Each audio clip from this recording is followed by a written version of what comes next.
And look at this bridge. This is one of the oldest bridges of Rome. It was built when they built the Sistine Chapel, exactly in the same year, 600 years ago, by the same Pope. So this is called Sistine Bridge, Ponte Sisto, end of the 1400s. And 600 years ago, there were not so many bridges to cross the river from one side to the other. Now we have so many, but most of them are modern. Before, in the Middle Age, there were only 4 bridges in Rome. The one to go to the Vatican by St. Angel Castle, this one, Ponte Sisto, and other 2 bridges connecting the island on the river, which is coming up in front of us, where you see the orange building. That building is a hospital. It's a hospital on an island in the river Tiber. And that island has 2 original ancient Roman bridges built in the 1st century before Christ. By that island, they found a basket with 2 twins, Romulus and Remus, that grew up, and 20 years later, Romulus and Remus wanted to found a new city, but they started to fight for which was the best location. Romulus at the end killed his brother Remus and founded the city of Roma after his own name. So this happened in 753 before Christ, which is considered the legendary date of the foundation of Rome. 753 before Christ. Bring babies from other countries because there are professional treatments dedicated to babies and children. So this is the hospital, the orange building, which, as you can see, is built completely on this natural highland with a white bridge. There's another white bridge on the other side connecting the island to the left side of the city. So this bridge and the one on the other side are the oldest standing bridges of Rome, 1st century before Christ. And if you need to drive your car to the hospital, to the emergency, for example, for deliveries or treatments, you can drive here, up to here, and then turn left and drive on the bridge to the emergency. And this is what my father did 39 years ago, for example, when I was born. I was born here, yes. So now we are crossing using a modern bridge that we call English Bridge, because we're driving on the left, as you can see, not on the right.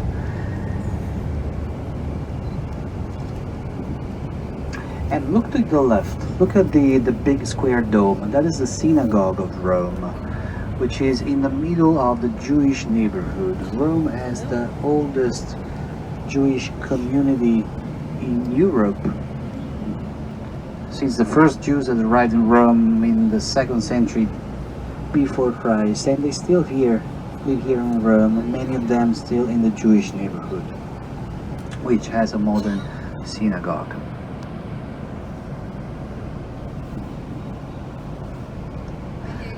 Bravo Sergio, bravo. Imagine that Rome 150 years ago, when it became the capital of Italy, went through a lot of public works to modernize the city, and a lot of medieval buildings used to be where we are driving today, all the way down to the river. They had to be dismantled, torn down to build the road where we were driving before. Now we are driving on the oldest part of the city. Rome is built on 7 hills. The Aventine, the Palatine, these are the 2 most important ones. And the area where we spend the morning, the Vatican area and Trastevere, are, let's say, a little more modern. They came part of the city some years later, but the city of Rome was founded on this side of the city, so where we are now. Roman theater. Now the view is not very good here, but anyhow, here there used to be a Roman theater. so where to play music, theater plays. And now we're driving by one of the main sites of Rome, the famous Mouth of Truth. I know that somebody was interested in seeing the Mouth of Truth. Well, you have to look very, very carefully through the arches, the brown arches of this church in front of us. All those people that you see outside of the church are lining up to take a picture and put their hand into this marble face with a big open mouth, which is supposed to test your honesty. So if you want to see the Mouth of Truth in a minute, when we go a little farther down, you need to go in. You need to look inside the first brown arch on the left, and on the wall you will see this round marble, so white face with a big open mouth, where people insert their hand. And the legend, the tradition says that if you are not honest, the Mouth of Truth will cut off your hand. Who wants to try? Who wants to try? Okay.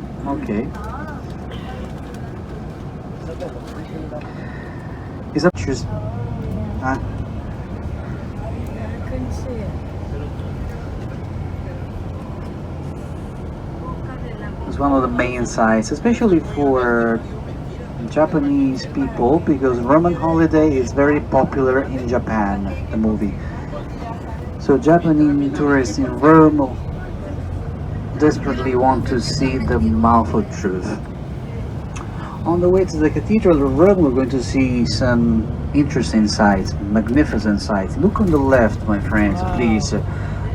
Those gigantic ruins are what is left of the colossal imperial palace, so where the Roman emperors used to live 2000 years ago. As you can see, they had a huge residence, and in between us and the imperial palace, in the middle, there is a stadium, a big stadium that Romans called Circus Maximus, and was used for the chariot races, for chariot competitions. This is still today considered the biggest stadium in history, since the overage attendance was about 250,000 people. 250,000 spectators could watch, seated all around the stadium. You see, this is only the end. This is the other end of the stadium. So the chariot used to race around the central spine 7 times, and the jockeys were considered very, very brave, since they risked their life to try to win the competition. There is another movie, very interesting movie, classic movie called Ben-Hur, which is based on the chariot competitions.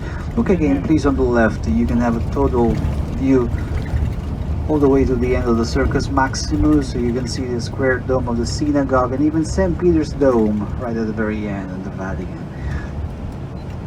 So we keep driving by the Imperial Palace, the Palace of the Emperors, where emperors lived since the 1st century before Christ until the fall of the Roman Empire, the 5th century after Christ.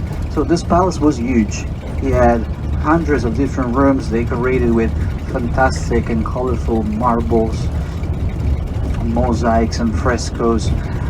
The emperors had a private stadium, had private baths, imagine private spa, and an aqueduct. These arches that you see on the left, these brown arches, were part of a large aqueduct, bringing water to the imperial palace simply using the gravity. And these people here lining up are going to visit the imperial palace of the emperors. To be honest with you, not much is left today. Today we see the ruins, the bricks that used to be the skeleton. And here we come with the big Colosseum, the wide arch of Constantine, the Christian emperor, the legalized Christianity in 313, so making Christians' life so easier than it was before. And the Colosseum, which is still very well preserved, as you can see about it. The Colosseum was built in the 1st century after Christ. In only 10 years, Only 10 years. So in the year 80, the Colosseum has been inaugurated. It was a state building, and its games and shows were offered to the citizens of Rome for free. 65, 70,000 people, like a modern stadium, could enter the Colosseum on the days of the games. After the fall of the Roman Empire, the Colosseum became a Christian monument dedicated to the Christians persecuted and killed by the Romans during the imperial time. So, still today, the Colosseum, even being an Italian national monument, has a big bronze cross, Christian cross inside, where the Pope comes on Holy Friday to celebrate the Stations of the Cross, so the Passion of Jesus. All those big holes that you see on the blocks, in between the arches, used to have metal clamps inside, so to keep the blocks together, stable. Metals were all removed after the Colosseum was abandoned, melted down to make weapons, mostly swords, but also decorations for churches and palaces in Rome. This part of the building, as you've noticed, has collapsed on the external side. We are missing the third external ring, and thanks to the popes of the last 300 years, we still have the Colosseum as we see it today, because popes did the first preservations, restorations, maintenance work to the Colosseum starting from the 1600s, when the Colosseum became a Christian monument. So what we see today is thanks to the popes. Archaeological excavations are being held at the moment, preservations as well, but not by the Vatican anymore, now by Italy, which owns the monument. Colosseum is also visited daily by the same amount of visitors, more or less, that go to the Vatican museums. So between 30 and 35,000 people.